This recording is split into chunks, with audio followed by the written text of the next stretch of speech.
আজকে এই ভিডিওতে আলোচনা করব দেওয়ানি আদালতের এখতিয়ার ও বিচার সম্পর্কে, জেলা জজ ও অতিরিক্ত জেলা জজের ক্ষমতা এবং দেওয়ানি আদালতের শ্রেণীবিভাগ এবং রেস সাবজুডিস এবং রেস জুডিকাটা সম্পর্কে বিস্তারিত। সিভিল বা দেওয়ানি মামলা করতে হলে আজকের এই ভিডিওর তথ্যগুলো আপনার জানা একান্ত জরুরি, নতুবা পদে পদে আপনি হোঁচট খাবেন। So let's go start discussion. দেওয়ানি কার্যবিধি আইন হল 1908, the code of civil procedure act 1908। দেওয়ানি সিভিল আদালত 1908 সালে ভাগ করা হয়নি।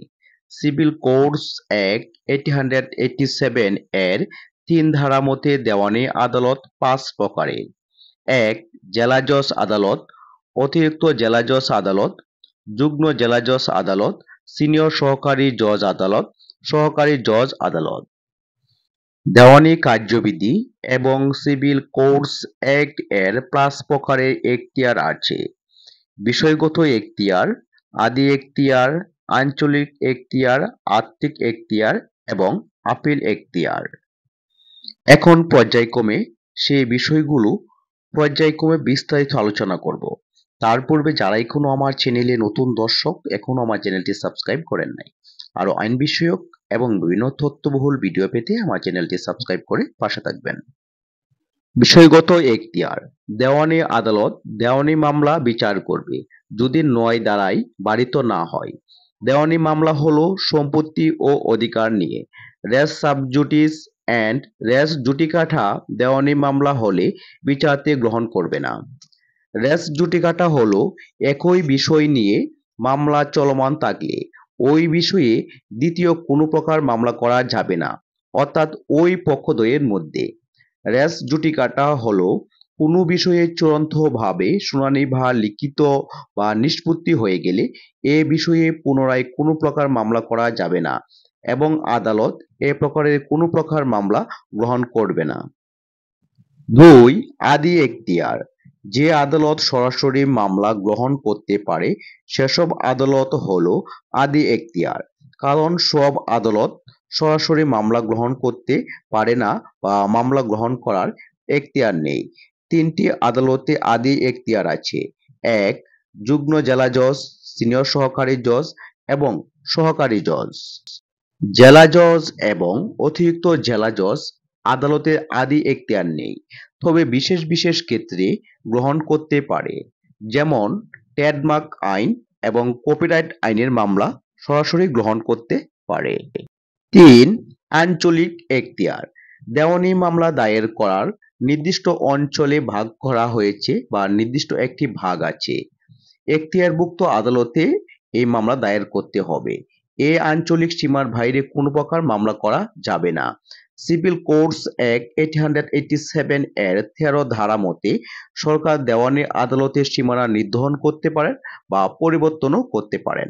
তবে দেওয়ানি কার্যবিধি আইনের 16 থেকে 20 ধারা মতে নিজ নিজ এলাকা অর্থাৎ বিরোধীয় ভূমি যে জেলায় অবস্থিত সেই জেলায় মামলা দায়ের করতে হবে এবং বাদী বা বিবাদী ঘটনা নির্ধারণ করে 2 জেলাতে মামলা দায়ের করতে পারবে, যেমন যেখানে উদ্ভবের স্থান বা বিবাদী ব্যবসার স্থান সেখানে 2 জেলাতে মামলা দায়ের করা যাবে। 4. আত্মিক এখতিয়ার: দেওয়ানি কার্যবিধির 15 ধারা মতে প্রত্যেকটি মামলা নিম্ন আদালতে করতে হবে।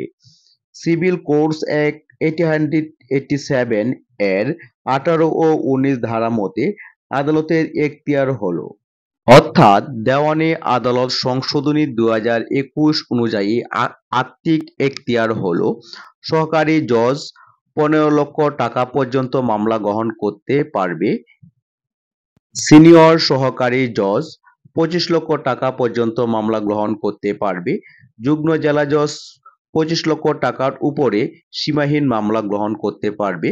সেটা আলোচনা করা হয়েছে সিভিল কোডস অ্যাক্ট 1887 এর 19 ধারার বিধান মতে। 5. আপিল এখতিয়ার: দেওয়ানি মামলা 2টি আদালতে আপিল করার এখতিয়ার আছে, যেমন জেলা জজ আদালত এবং হাইকোর্ট বিভাগে। এখানে আমাদের একটি বিষয় খুব গুরুত্ব সহকারে জানা জরুরি দরকার যে সহকারী জজ, সিনিয়র সহকারী জজ এবং যুগ্ম জেলা জজের রায়ের বিরুদ্ধে আপিল করা যাবে জেলা জজ আদালতে।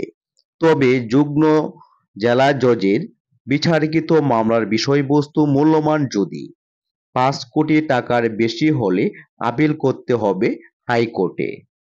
জেলা জজ আপিল গ্রহণ করে নিজ আদালতে নিষ্পত্তি করতে পারবেন এবং তিনি যদি মনে করেন উক্ত মামলাগুলি অন্য কোর্টে ট্রান্সফার করে দিবেন, তাহলে অতিরিক্ত জেলা জজ বা যুগ্ম জেলা জজের নিকট প্রেরণ করতে পারেন নিষ্পত্তির জন্য। সম্মানিত ভিউয়ার্স, এই ছিল আজকে আমার দেওয়ানি কার্যবিধি আইনের সম্পর্কে সংক্ষিপ্ত আলোচনা।